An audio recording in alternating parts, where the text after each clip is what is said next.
In this episode of The Retirement Spy, host Duncan interviews comedian and public speaking expert Jeff Justice. They discuss the intersection of comedy and retirement, exploring how humor can enhance presentations and reduce stress. Jeff shares his journey into comedy, the importance of practice, and the joy of teaching others to find their comedic voice. He emphasizes the value of clean comedy and offers insights on overcoming stage fright. The conversation also touches on the structure of Jeff's comedy classes and the potential for retired individuals to transition into public speaking. Welcome to this week's episode of The Retirement Spy, where we share experiences and a collaborative platform for those entering phase 2 of life and are ready to embrace this chapter with gusto and an attitude of carpe diem.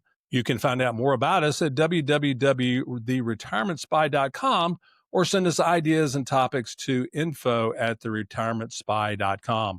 Today, we're excited. We're going to talk about comedy and public speaking in retirement, and we're really fortunate enough to have a renowned comedian and public speaker today in Jeff Justice. Jeff is a member of the National Speakers Association and has achieved the title of CSP, which stands for Certified Speaking Professional, which is the highest earned designation for speakers in the world, and less than 77% of those speakers have this honor. Jeff has been refining his teaching techniques since 1990 through Jeff Justice's Comedy Workshop. He's considered one of the top teachers of comedy in the country. Many of his 3,000 past students have gone on to achieve great success in business, comedy, professional speaking, as well as in their personal life. His graduates include Charles Brewer, the founder of Mindspring here in Atlanta, and Sarah Blakely, founder of Spanx. He spent 14 years headlining comedy clubs around the U.S. and appearing on national TV shows. For the past 35 years, he's been teaching business people how to use humor effectively in presentations and how to reduce stress. Jeff, welcome to the show. Duncan, love your donuts. How many times have you heard that in your life? Cake mix and yo-yos. Actually, I sold the donut business and I'm still doing Duncan yo-yos. Hey, listen, tell me, how did you get started on the path of comedy? That's got to be a unique approach. Well, I was always a wise guy. Even in school, I was the one that spent, most of the time in the corner or at the principal's office. And when I got older, I tried business. I tried working for people. But during that time, I picked up the hobby of magic. And I did, what they call close-up magic, sleight of hand. And I found that even when I was trying to do a serious trick, I wound up saying something funny, wound up making people laugh with it. And basically, here in Atlanta, I was working at a magic shop. And you might remember it used to be down at the Omni International by the ice skating rink there. I do remember. Well, I'd be there till 11 o'clock at night trying to sell conventioneers and, tourists magic tricks. And the night comedy show over at the old Excelsior Mill. And I went there and I'm watching this guy do what's supposed to be comedy magic on stage. And after a couple beers, I'm sitting there going, I'm funnier than this guy, and went up to the manager afterwards and wanted to see about getting on. And he goes, well, yeah, sure. Come on back next week. And I'm like, oh, great. What do you want me to do? Like 5 minutes or so? He goes, no, you can do 20. I'm like, 20. Okay, great. Yeah. I had no act. I had never written a joke in my life. All I had was the tricks that I used to demonstrate, every day at the magic shop. So I went home, put together a 20-minute routine, practiced it every night. I duct taped my tape recorder to the top of the broomstick so I could get used to speaking into a mic.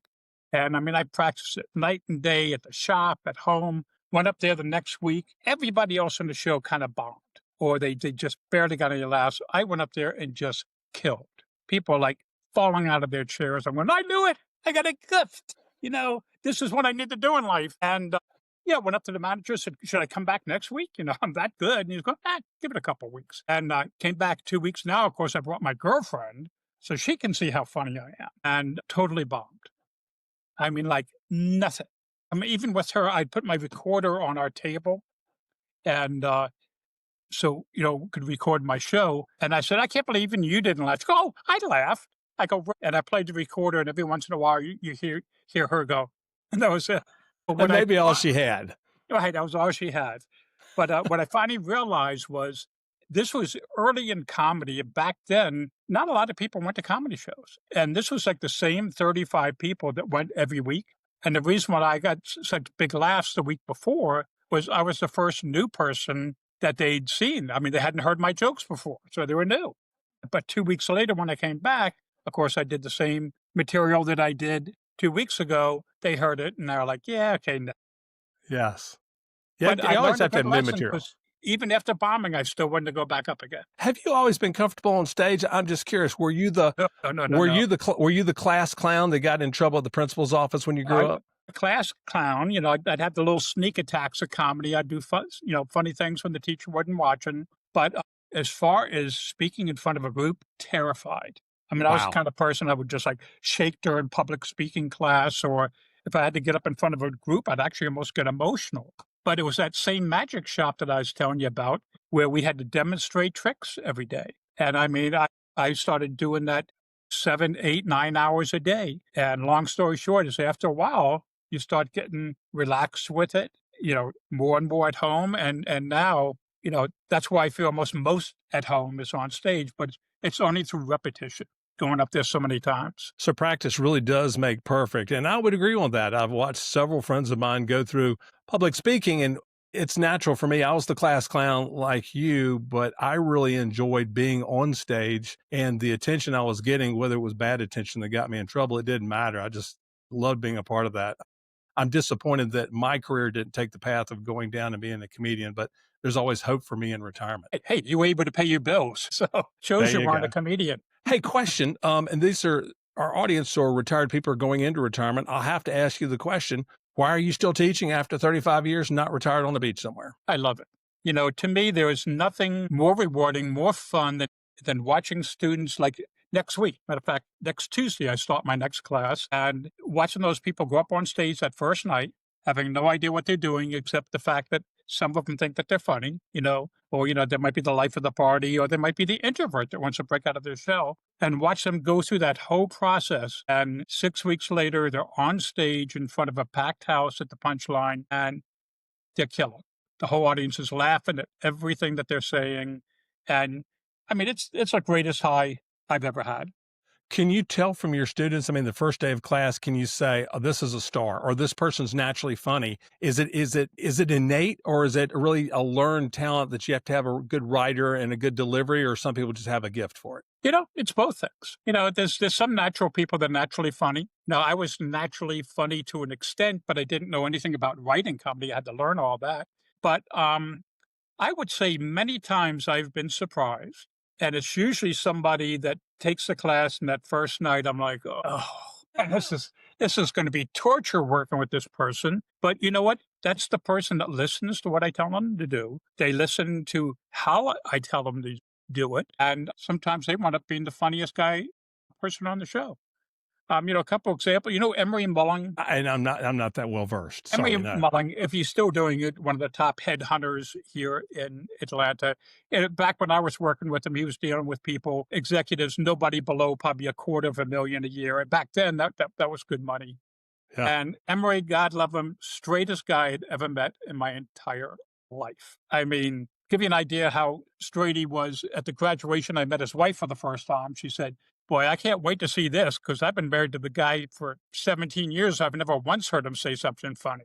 But the key was we got him to laugh at himself and poke fun at the fact that he's so straight and, so super normal. The kind of guy that instead of having a picture of his family on his desk, he had a picture of his accountant, you know.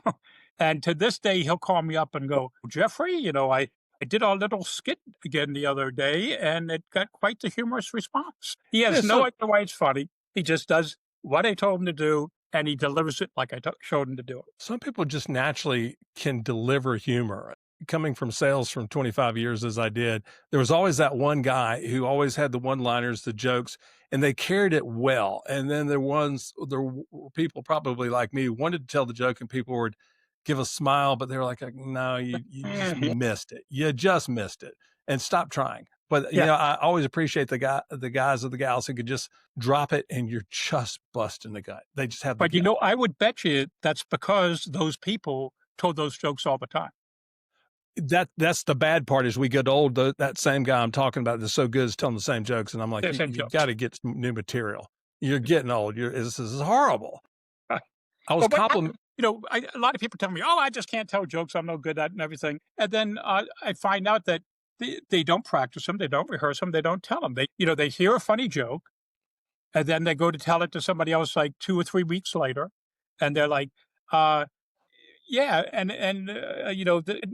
what was something about a chicken and a donkey, you put it together, It's like, really just wasted 2 minutes of my life and forgot the punchline. My wife can never remember the punchline, you know? That's hysterical. Hey, I've got I complimented Jeff before we launched our podcast today, knowing several friends who've been through Jeff's comedy class. One thing that Jeff is known for is teaching people how to use comedy without profanity.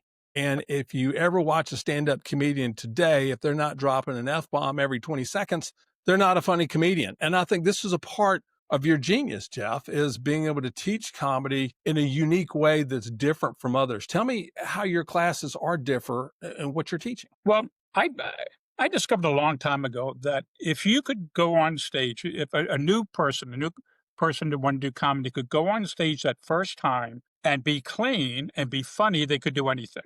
But if they had to drop F bombs and stuff, they had to curse in order to get a laugh. That's all they were ever going to do because it's just too easy. And now in my graduations, I have family there, friends of these people. Sometimes a kid will sneak in with them. They're people that they work with. And if I don't rein them in, boy, it can get really nasty. I mean, you're just even me, a seasoned comedian sometimes going, oh no, no, no, no. None of that. And I'm not a prude or anything. And after they graduate from the class, some of them continue on into comedy and some of them do curse. And it's funny, they'll see me and they go, I'm so sorry, Jeff. But I go, that's your life. I just want you to go on stage that first time, prove to yourself that you can do it. And over the years, I've had so many young comedians that went into comedy and stayed clean. And they were thanking me because, you know what? Everybody wants me to open up for them. I get a lot of work because even if the headliner wants to curse, he doesn't want the person before them cursing because he wants to be the first one to do it. Or how many conferences do you have where you have a somewhat of a righteous crowd that doesn't want that? I remember I went to a fundraiser one time and a very well-known comedian who does use the F-bomb a lot. And this was let's just say a religious crowd. And I watched the comedian her lips started to say F and then she would change. And I remember one time she looked at the CEO of the nonprofit and goes, sorry, I almost let that one slip, didn't I? Right. Yeah, it's just different. Well, I learned early too. I remember one time I was on a TV show, The Best of New England, and I was with some comedians that were a lot funnier than I was, but they cursed throughout their act. And I went up there and I did my act and my regular act, which didn't have any profanity in it and just had a great set. Audience loved it.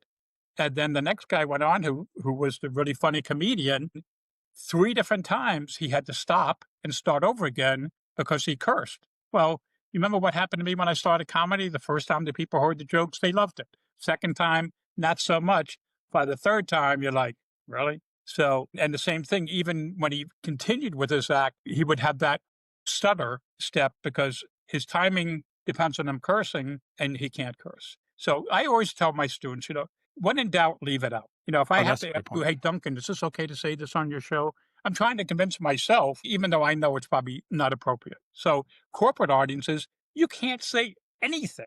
I mean, I remember one time I was doing shows for Atlanta Gaslight. And I used to do them every year. And I couldn't do it one year. I had a friend of mine who I thought was very clean to do the show. And great comedian, Tim Wilson. And he had a joke about he was from the Deep South and he married a girl from Israel. And he goes, when my wife's family found out they was marrying me, that went over about as well as a fart in a diver's helmet. Which is not a really dirty joke. But next day I call up the meeting planner. Hey, how'd the show go and everything? Well, I got some complaints. And that's just it. In corporate America, meeting planner gets 1, 2 complaints. That's it. They don't care that 98% of the rest of the audience liked it. They don't want any complaints. It's dangerous. There was an executive in town, runs a very large carpet company in the world, and was telling me about a convention they had every year. And they had a favorite comedian they brought out every year. And one year, this carpet company was going through a recycling program where they invented a carpet that was actually made with a corn product, if I remember. And the comedian was making fun of this carpet that it was made of recyclable material made of corn, and you could actually eat that corn. I mean, you could eat that carpet. You could munch that carpet. And it offended a sector of the population that he never got invited back again. Is everybody saying, did he just? He did not. He did. So you have to be careful. You have to know your audience like anything, correct? Well, do my phrase. When in doubt, leave it out. If there's any doubt in your mind, it's not going to go over. Because, nobody's going to get on your case for being too clean. Oh, we liked it, but he was way too clean. So, question, when you're doing comedy and learning from Jeff Justice, this is public speaking. It is public speaking. I would imagine that people are coming to your comedy club wanting to be a comedian, but they have stage fright. And that's just natural if you're not a full time speaker all the time. When you have stage fright, how many of your, as a percentage, how many of your students come to you have stage fright? And how do you help them get over stage fright? Well, that's a real good question. I would say not many. I would say a handful over the years have come to me and said, one of the problems is, and this is like after the first class, they tell me I have stage fright. And I look at them and say, no, you don't. They go, what do you mean? I do. I said, no, you went up there on stage tonight. You took that mic out of the stand. You said your name. You said what you do for a living. And you said why you want to take the course. And then you put it back in and walked off stage. You didn't pass out. You didn't wet yourself. You didn't start crying. I said, if you really have stage fright, you can't do that. You can't go up on the stage. And I've had one person out of 3,000 plus people that I honestly had stage fright, and she could not say anything into the microphone without just nervously breaking up into uncontrollable laughter. And I just refunded her money because she couldn't do it.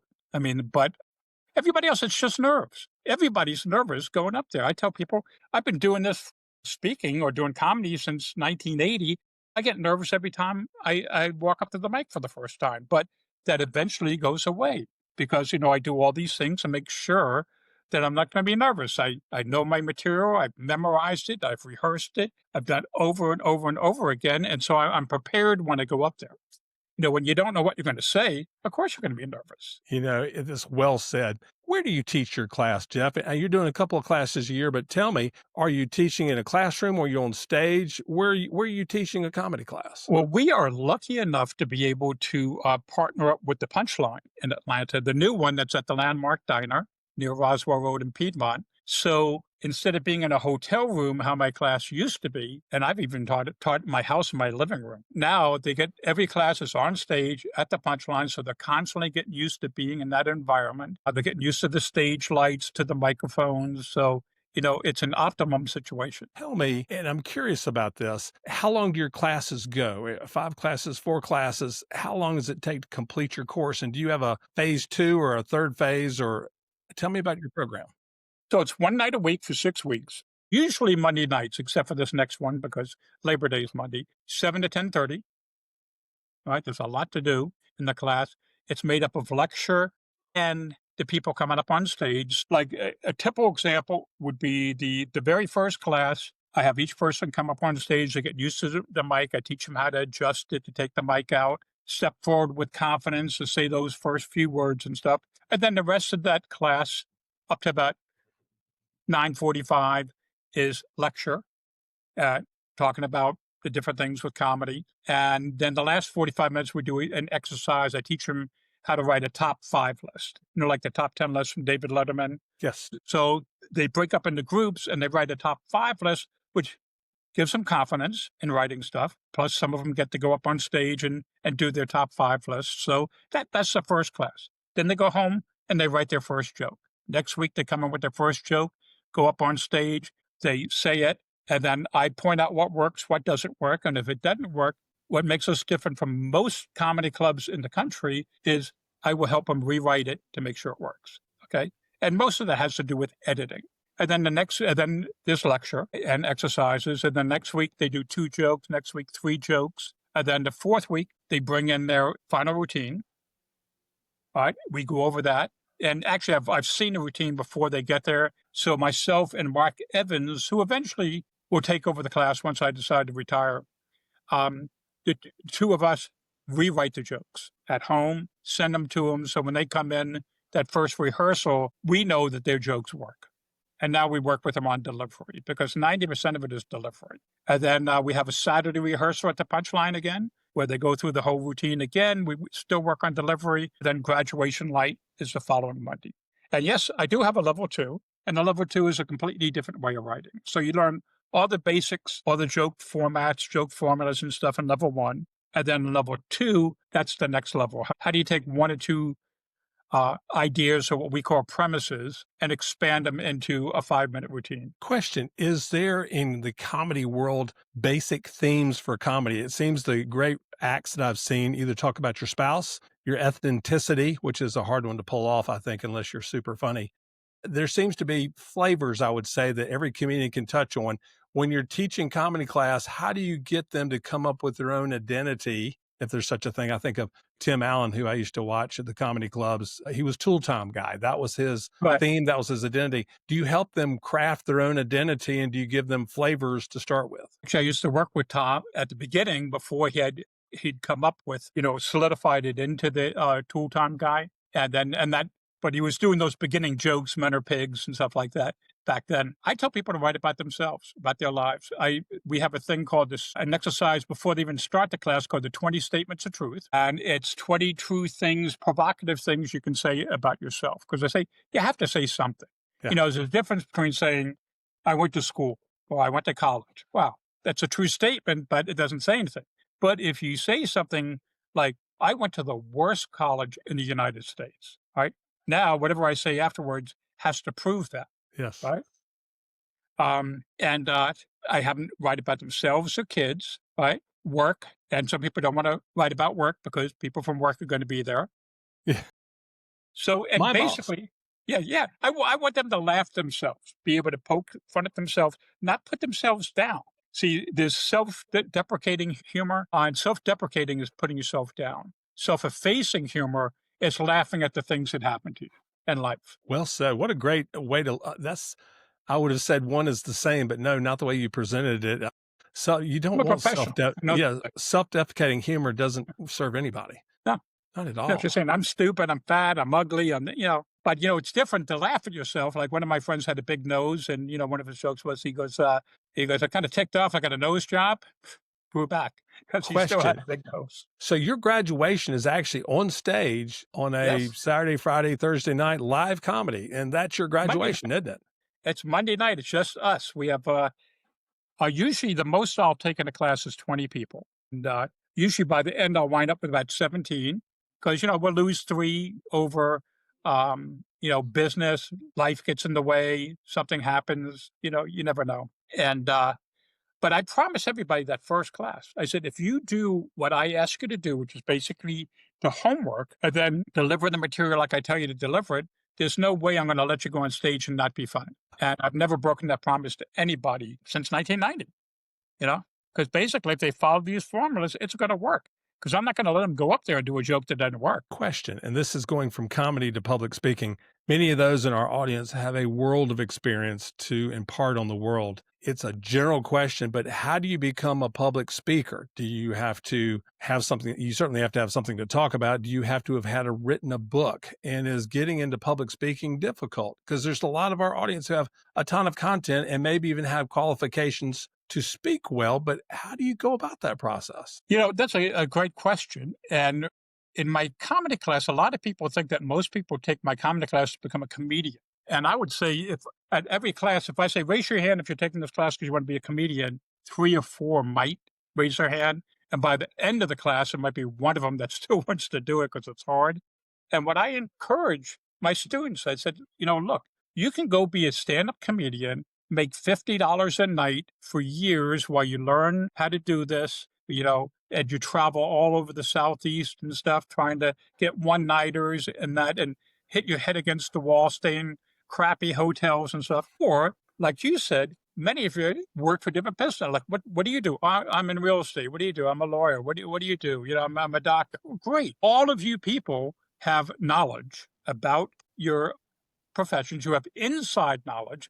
You know things that somebody like me wouldn't know. And you can use what I teach you in this class to go back and create humor from the inside of your business. And every one of those businesses you're talking about has meetings. Like one of my guys, Carlos Rodriguez, was a dental hygienist. Okay. And, he was just a funny guy, but that's what he did. He did teeth cleaning and stuff. Big, heavy-set Puerto Rican guy that kind of looks like Van Diesel. And he started doing comedy and just fell in love with it. And I kind of mentored him because I said, look, you got this niche. There's the Hinman Dino.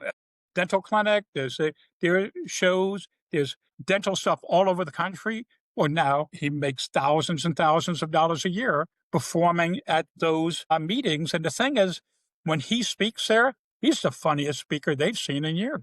You know, So that if ever. there's probably a speakers bureau, or if you've got your stick, or there are plenty of conventions all around the world looking for speakers, Yeah, and you but have to have. let me back up a bit because you asked me another question I never did answer. Yeah, How do you get into it? thank you. So you got to get into it first. Right. And you're ex Toastmaster. Yes. Great place to start. I love Toastmasters. It's affordable for people, and you get a group of your peers being able to support you. You learn how to do different types of presentations. You get great feedback. Okay. And then the next step is the National Speakers Association, or in Georgia, it would be NSA Georgia. And those are people that want to be business speakers, and they are from all walks of life, whether it's they want to be life coaches, sales, I guess, consultants, what have you. They can take their niche, take it back to their business. And again, if they can go in there and use humor and speak professionally, they're going to have it, all over the other speakers that are going in there because they're just basically business people that are trying to speak. Like I do things for court reporters. I Right. got into that. You don't have enough time for me to go into how I got into that. Really, real quick, I'm teaching my comedy class one time and I did programs for businesses on humor and stress. And this one guy in the class goes, "Oh man, you know who could use a program like that? Court reporters." And I'm going, "Well, great. Well, how would I make any money doing that?" He goes, "Well, they need continuing education." So I looked into it.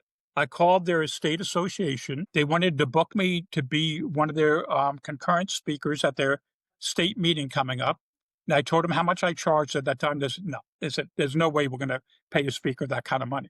And I think back then I was asking maybe $2,000 for an hour. And, I said, "I tell you what, why don't you just give me $25 for each person that comes to my session, and that way you don't have to pay me for the whole group that's there." Oh, okay, that was a great idea. They wound up paying me $500 more than what I originally asked for because everybody in the place came to my meeting. There wasn't anybody in any of the other sessions, and they'd never heard a humorous speaker before. And plus, I had a lot of background information I'd gathered on court reporting, which I put in there. Oh, they're falling out of their chairs. So at some point, I said, "Well, there's got to be court reporters in other states." And I started putting them together, finding other speakers, bringing them in. And now I've got a whole business online where I've got 120 hours worth of videos online, court reporters, take the programs year round. But that's from saying yes and specializing my knowledge about court reporters that I found out and putting it into a program. But it's what I say, when you know how to use humor, you're going to be unless they hire a professional humorist, you're going to be the funniest person on the program. And You they're going know, to and want you to come back. I can't tell you, if you ever go to Las Vegas and look at their Chamber of Commerce or look at various sites about the conventions that come to Vegas, you'll be fascinated about how many niches there are in the world that gather with thousands of people. And you would have no idea how much the demand is for public speaking, but the niches, to your point, court reporters. Yeah.